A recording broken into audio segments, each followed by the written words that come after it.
Tu vois le dragon prendre son envol. Il te surplombe désormais. Il crache ses flammes. Jette les dés. T'es mort. Allez, dégage!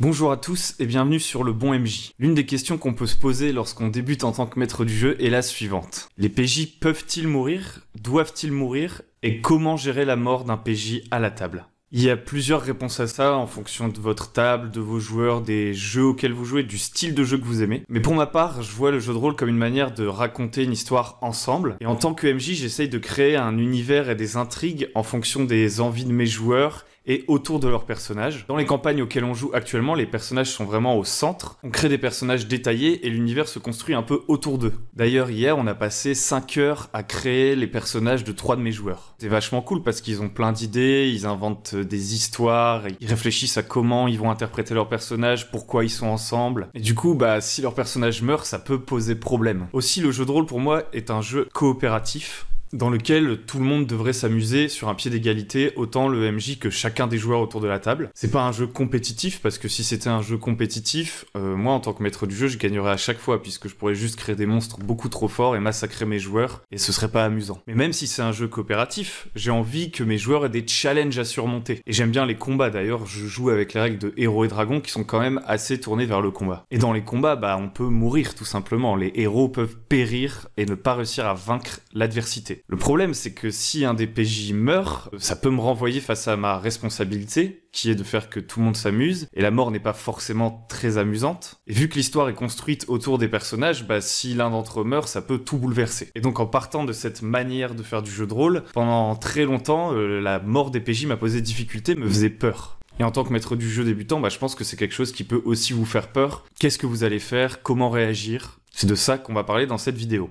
Donc avant d'aller voir les techniques que j'utilise, dont je parlerai plutôt en fin de vidéo, j'aimerais vous parler plus globalement de la mort dans le jeu de rôle. Et je pense qu'il y a beaucoup de questions qui se posent autour de la mort, et que les conseils que je vous donnerai en fin de vidéo, plus concrets, seront plus intéressants si vous suivez cette première partie sur la mort en général. Donc je vais commencer par parler des pour et des contre de la mort dans les parties de jeu de rôle. On va commencer par les contre. La mort pose problème déjà si elle semble injuste. Et pour moi, ça arrive dans deux situations. La mort est injuste si elle est arbitraire ou si elle est la conséquence d'un manque de chance au dé répété. Donc d'abord, qu'est-ce que c'est qu'une mort arbitraire? Une mort arbitraire, c'est une mort où le joueur n'a pas eu le choix, n'a pas eu la chance de s'en sortir. Donc l'exemple le plus simple, c'est tout simplement, vous êtes le maître du jeu et vous dites « Ah, tu t'es pris un coup de massue par un géant, tu es mort ».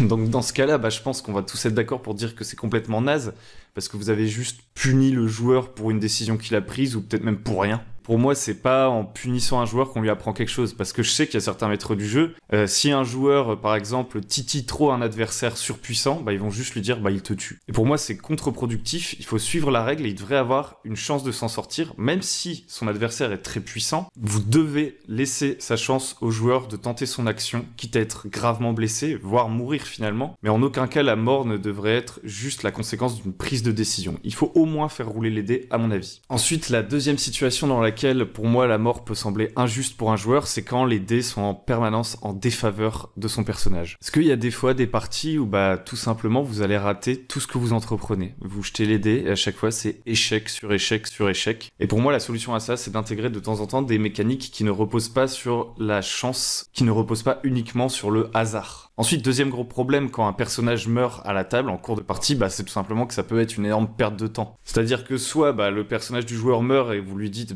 désolé mais la partie s'arrête ici pour toi, et dans ce cas-là c'est une énorme perte de temps pour lui parce qu'il reste là à observer, il sert plus à rien. Et la deuxième possibilité, ça peut être que vous allez lui dire on va créer un nouveau personnage, et du coup vous mettez un énorme stop à la partie et vous vous isolez avec lui, et pendant ce temps-là c'est les autres qui s'ennuient. Troisième possibilité encore, c'est juste vous dites ton personnage est mort, la partie s'arrête ici pour ce soir, et on se revoit dans 2 semaines. Et quand on sait la difficulté qu'on peut avoir parfois à trouver un moment où tout notre groupe est ensemble pour jouer, c'est vraiment du gâchis. Et du coup, il va falloir trouver une solution pour éviter ça. Ensuite, le troisième gros problème avec la mort, et pour moi c'est un des pires, c'est la perte d'intérêt. J'y peux rien, man. T'as-tu mon bonhomme? Si un joueur était vraiment attaché à son personnage, il avait pris beaucoup de temps à le créer, il tenait à ce personnage, il commençait à se mettre dans sa peau, à avoir des répliques, à avoir de l'importance dans l'histoire, la mort de ce personnage peut lui faire perdre de l'intérêt pour la campagne, et c'est un des problèmes les plus difficiles à résoudre. Je dirais que c'est le problème où il n'y a pas de solution miracle. Et je vous en parlerai un peu plus tard également. Donc ce qu'on voit, c'est que la mort, ça peut poser problème à la table. Et d'ailleurs, dans la conception même des jeux, et pas seulement des jeux de rôle, aussi des jeux vidéo, la mort, c'est vraiment une mécanique qui demande de la réflexion. Pour prendre des exemples plus concrets dans le jeu de rôle, on voit des évolutions. Par exemple, les premières éditions de Donjons et Dragons, il y avait des capacités, par exemple, vous preniez un poison, vous jetiez les dés, il y avait une chance sur deux que vous mouriez, et puis c'est tout. Vous étiez mort, raide mort. Alors que dans les versions plus récentes, on a l'impression qu'ils ont tellement peur que le joueur soit frustré parce que son personnage est mort, qu'ils ont créé des mécaniques qui le permettent de survivre quasiment à coup sûr, avec des jets de sauvegarde contre la mort à répétition, qui font que quand vous arrivez à 0 point de vie, vous pouvez tenir encore 4-5 tours, et il suffit d'un petit sort de soin pour vous relever. Et toutes ces évolutions dans les règles, elles répondent aussi à des évolutions dans la manière de jouer, à une envie de démocratiser le jeu de rôle, à en faire une expérience moins dure. Et aujourd'hui, il y a des joueurs qui préfèrent une expérience plus dure et qui vont prendre des jeux plus gritty, où la mort rôde en permanence. Quoi qu'il en soit, la manière dont on gère la mort des personnages a un impact réellement fort sur la narration, sur le jeu. On voit bien que c'est au cœur de la vision du jeu. Maintenant, je vais vous parler des avantages pour moi qu'il y a à autoriser la mort autour de votre table. Mais avant qu'on continue, je vais vous demander si la vidéo vous plaît, de vous abonner et de liker la vidéo parce que ça nous aide énormément. La chaîne est encore assez récente. Et pour l'instant, en tout cas, c'est le meilleur moyen de nous soutenir. En fait, c'est la seule chose qui nous aide à continuer, à voir si ça vous intéresse. Et d'ailleurs, s'il y a des sujets qui vous intéressent, des questions que vous posez, n'hésitez pas à nous les donner dans les commentaires. J'ai déjà fait 2 vidéos comme ça en réponse à des auditeurs où ils avaient un problème précis et j'ai essayé de leur apporter des solutions en faisant une vidéo spécialement pour eux, mais aussi pour aider un public plus large, des gens qui se posaient la même question. Donc maintenant qu'on sait que la mort pose problème lorsqu'elle est injuste, qu'elle fait perdre du temps et qu'elle fait perdre de l'intérêt, on comprend que ça peut être un blocage pour certains maîtres du jeu. Personnellement, les personnages des joueurs meurent assez peu autour de ma table, mais pendant longtemps, c'était pas pour les bonnes raisons, je pense. C'était tout simplement parce que j'avais peur de leur réaction, de la réaction des joueurs si leur personnage mourait, ou encore que ça casse complètement l'histoire qui avait été écrite jusqu'à maintenant, qui avait été racontée. Et du coup, pendant toute cette période, je faisais un truc qu'on nous conseille souvent et que moi, aujourd'hui, je pense être une mauvaise chose, c'est on nous conseille de tricher, c'est-à-dire qu'on jette les dés derrière notre écran de maître du jeu, et peu importe les résultats, on va s'arranger pour que le personnage ne meure pas. On va lui donner tout le temps une chance, puis une deuxième chance, puis une troisième chance. Et aujourd'hui, moi, je fais plus ça du tout. Je jette quasiment tout le temps, en tout cas pendant les combats, je jette tout le temps les dés devant l'écran, devant mes joueurs, et parfois je leur demande même de jeter les dés pour leurs adversaires. Et d'ailleurs, j'en suis extrêmement content parce que ça fait gagner beaucoup de temps en combat, et aussi d'intérêt parce que quand c'est pas le tour de votre joueur, le fait de jeter les dés pour l'adversaire, ça le garde occupé. Comment s'est produit ce changement de paradigme ? Eh bien, c'est tout simplement que même si j'ai toujours un peu peur que mes personnages joueurs meurent, j'ai réalisé que la mort a des avantages. Pour moi, ces avantages, il y en a 3. Tout d'abord, la mort, ça apporte de la tension. Vos joueurs ne prennent pas les mêmes décisions en combat, etc. s'ils savent qu'ils peuvent mourir, qu'ils ont une épée de Damoclès au-dessus de la tête. Et du coup, ça va également renforcer l'importance de la stratégie en combat, des décisions qu'ils vont prendre.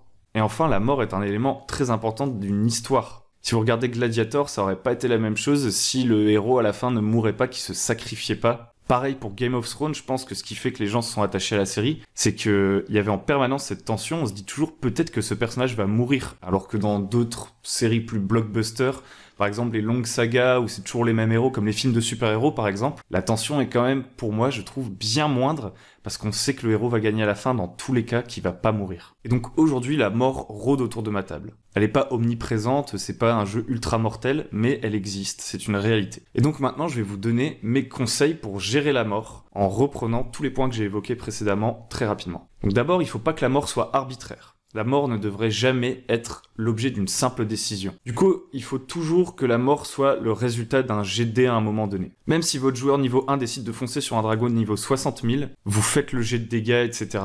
et peut-être qu'il s'en sortira. Et aussi, pour éviter cet aspect arbitraire de la mort, il faut bien faire comprendre à vos joueurs les moments où ils prennent des risques et les moments où ils sont safe. J'en ai un peu parlé dans ma vidéo précédente sur les accroches, mais il faut bien comprendre que vos joueurs ne sont pas dans votre tête. Et du coup, ce que vous leur décrivez comme situation peut leur paraître une situation anodine, alors que vous, dans votre tête, elle est extrêmement dangereuse.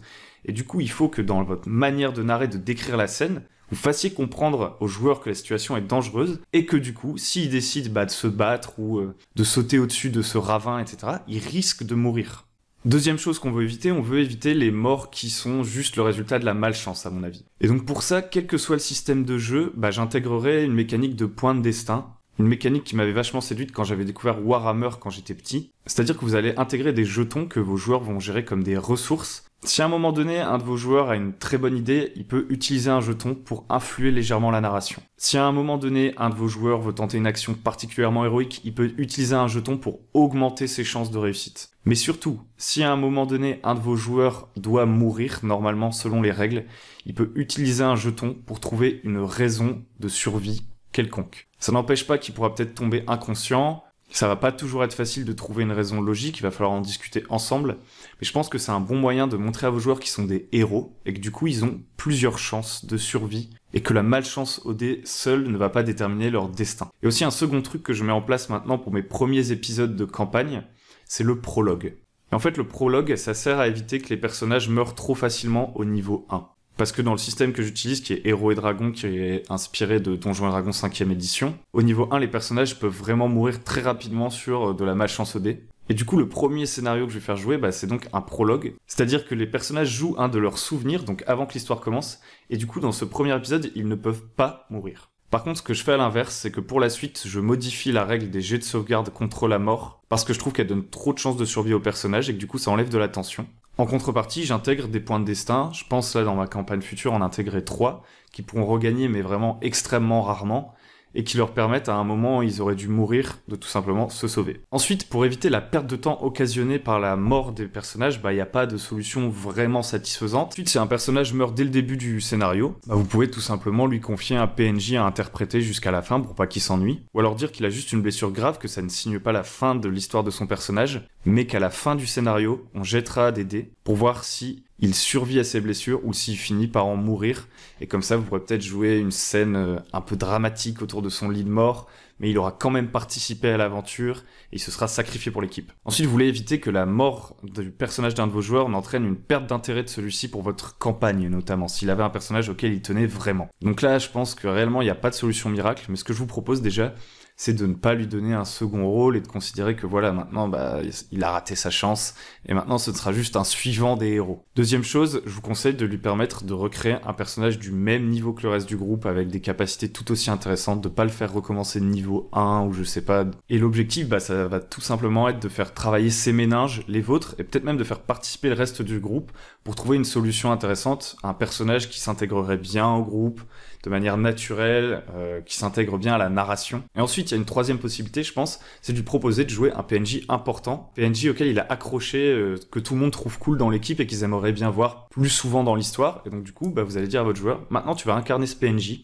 et tu vas intégrer le groupe. On va trouver un moyen de raccorder ça, de trouver une raison logique. Et vous allez développer ce PNJ et lui donner toutes les caractéristiques d'un personnage joueur. Ensuite, 5e point, la mort doit apporter de la tension. Et pour que la mort apporte de la tension, et donc fasse son office en réalité, je pense que vous devriez essayer, jeter les dés devant votre écran et demander aux joueurs de jeter les dés pour leurs adversaires, etc. Surtout lorsqu'il s'agit de déterminer la gravité d'une blessure ou si un coup porte, si un personnage meurt. À mon avis, ça ne sert à rien de tricher derrière votre écran, ça va marcher pendant un moment, mais ça va être lassant à force. C'est un peu comme si vous abusiez du Deus Ex Machina, c'est-à-dire qu'à chaque fois que vos joueurs sont dans le pétrin, les cavaliers du roi arrivent et les sauvent. Alors dans un film, c'est super stylé, mais dans une partie de jeu de rôle, vos joueurs ne doivent pas se faire voler la vedette. Vos joueurs doivent vaincre l'adversité par eux-mêmes. Ça doit pas être juste une illusion. Et ça m'amène au point suivant, la mort doit renforcer l'envie de faire de bonnes stratégies. Il faut que vous soyez clair avec vos joueurs si la mort est possible. Dites-leur clairement que la fuite peut parfois être une option. Dites-leur clairement que les combats ne sont pas forcément équilibrés et qu'il va falloir réfléchir pour réussir, qu'il s'agit pas juste de jeter des dés en boucle jusqu'à ce qu'on gagne. Et dites-leur que s'ils font ça, s'ils se contentent de jeter les dés en boucle jusqu'à ce qu'ils gagnent, déjà l'histoire sera certainement beaucoup moins intéressante, mais surtout ils risquent réellement de mourir. La mort est une épée de Damoclès, et s'ils comprennent ça, s'ils comprennent que la mort est un risque réel, ils vont changer leur manière de jouer. L'important, c'est d'être clair là-dessus, que ce soit dans le contrat social, que tout le monde soit d'accord pour dire, dans la partie de jeu de rôle qu'on va mener, on peut mourir. Et enfin, dernière chose, la mort devrait être, selon moi, un élément fort de la narration. Je vais pas reprendre l'exemple de Gladiator, vous avez compris, mais pour moi, la mort, c'est ce qui caractérise souvent les héros. C'est le fait qu'ils soient prêts à se sacrifier qui fait d'eux des héros. Et du coup, si un de vos personnages meurt, prenez le temps de jouer ces derniers instants.